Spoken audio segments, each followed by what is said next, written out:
There are people in this world who are handed everything: a loving family, a warm home, people who believe in them before they even open their eyes in the morning. And then there are people like Sergeant First Class Elena Voss, who was handed nothing, not a single thing, and still managed to become the kind of person that others would one day risk their lives to follow. This is her story, and I want you to stay with me until the very end, because the last words of this story might be the most important thing you hear today. Elena grew up in the foster care system in Baltimore, Maryland. No parents, no permanent address, no one to call when things got hard. By the time she was 16 years old, she had lived in 11 different houses, attended 7 different schools, and learned one lesson above everything else. The only person in this world you can truly count on is yourself. She was not an angry child. She was not a troubled teenager. She was simply invisible. The girl in the back of every classroom who never raised her hand. The girl who never asked for help because she had learned, through years of disappointment, that asking for help only led to more pain. She ate alone. She studied alone. She survived alone. And on the nights when loneliness became too heavy to carry quietly, she would lie on her thin mattress and stare at the ceiling and make herself a silent promise that one day, somehow, she would find a place where she belonged.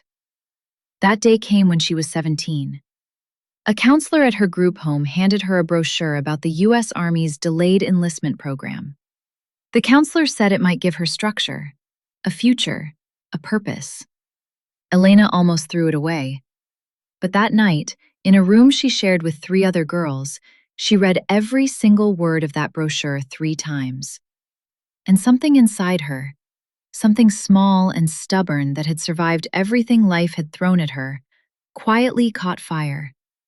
She enlisted the following week. Not because she had a 5-year plan, not because she had dreamed of being a soldier since childhood, but because the Army was offering her something no one had ever offered her before. A place where she could prove herself. A place where what mattered was not where you came from, but what you were willing to do. And Elena Voss had spent her entire life becoming very, very good at doing hard things. Basic training at Fort Leonard Wood nearly broke her, but not in the way she expected. Physically, she was extraordinary. Fast, disciplined, relentless. Her drill instructors had trained hundreds of recruits, and they immediately recognized something different in her. It was not just talent, it was hunger. The kind of hunger you only develop when you have spent years with nothing to fall back on. But emotionally, training was a different kind of battle. Every Sunday, the recruits around her received phone calls from their families. Care packages arrived in the mail with homemade cookies and handwritten letters. Photos of mothers and fathers and siblings were taped above every bunk in the barracks. Elena had none of that. No calls, no packages, no photos. On those nights, she would sit in the corner of the barracks long after lights out, completely still, staring at the floor, fighting a war inside herself that no one else could see. One night, a fellow recruit named Danielle noticed her sitting there alone. Danielle sat down beside her and said nothing for a long time. Then she reached into her pocket and quietly slid a small photograph across the bench. It was a picture of a sunrise over the ocean, golden and wide and full of something that felt like possibility. Danielle said simply, "I carry this when things get heavy. You can borrow it tonight." Elena held that photograph until morning, and the next day, she ran the fastest 2 miles of anyone in her entire battalion. She graduated at the top of her class, and then she pushed further, because Elena Voss did not know how to stop. Ranger School, Air Assault Certification, Combat Lifesaver Training. Every qualification, every course, every opportunity to become more capable, she took it. Her commanding officers began to take notice, not just because of her performance, but because of the way she led.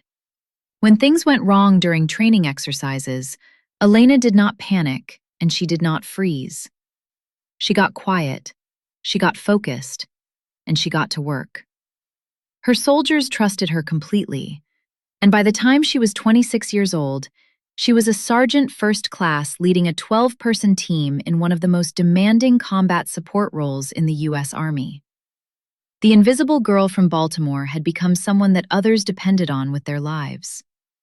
But her greatest test, the one that would define everything, was still waiting for her. It was a Tuesday when the call came in. Elena's unit was stationed at a forward operating base in a remote and hostile region. Their assignment that week was routine: logistics coordination, medical transport, communication relay. Low risk, standard operations. And then everything changed. A medical convoy carrying 2 Army doctors and a local aid worker had been ambushed 12 kilometers north of their position. The vehicle was disabled. 1 doctor was critically injured. 3 armed hostiles were closing in on their location with no intention of showing mercy. No air support was available. The nearest quick reaction force was 40 minutes out. 40 minutes was too long. Elena did not wait for orders. She stood up, turned to her team, and laid out the entire situation in under 60 seconds. Her voice was completely calm.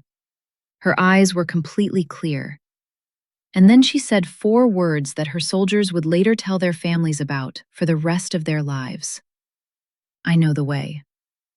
She loaded her team into 2 vehicles and drove straight toward the threat, through a narrow valley with no cover, no backup, and no guarantee of what waited on the other side.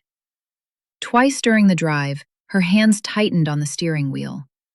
Twice she thought of that photograph: the sunrise, the ocean, the impossible gold of the light. And she breathed, and she kept driving. They reached the convoy with 7 minutes to spare.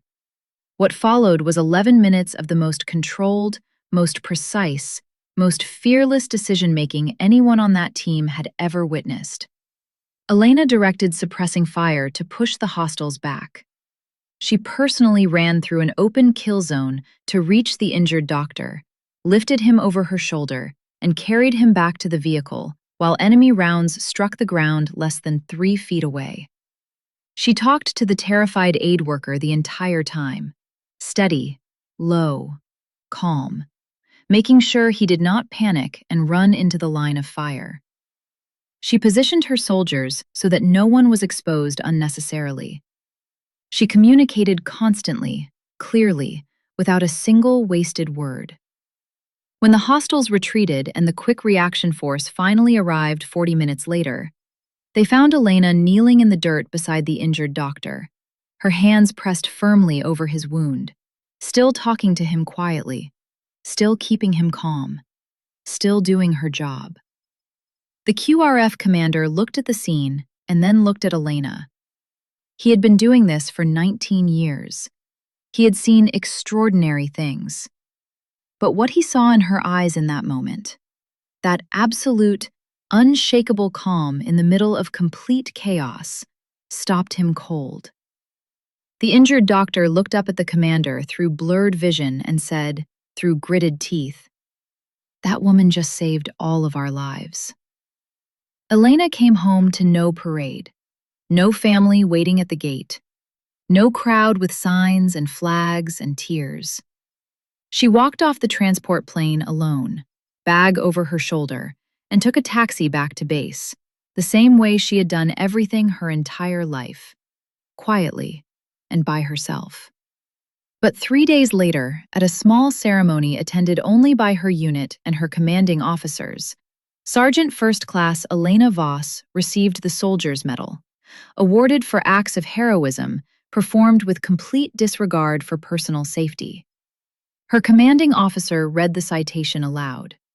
He spoke about her leadership, her courage, her composure under fire. When he finished, he stepped close to her, away from the microphone, and said quietly, "I have been in this army for 22 years. I have never once seen what you did out there. Where does something like that come from?" Elena was quiet for a moment.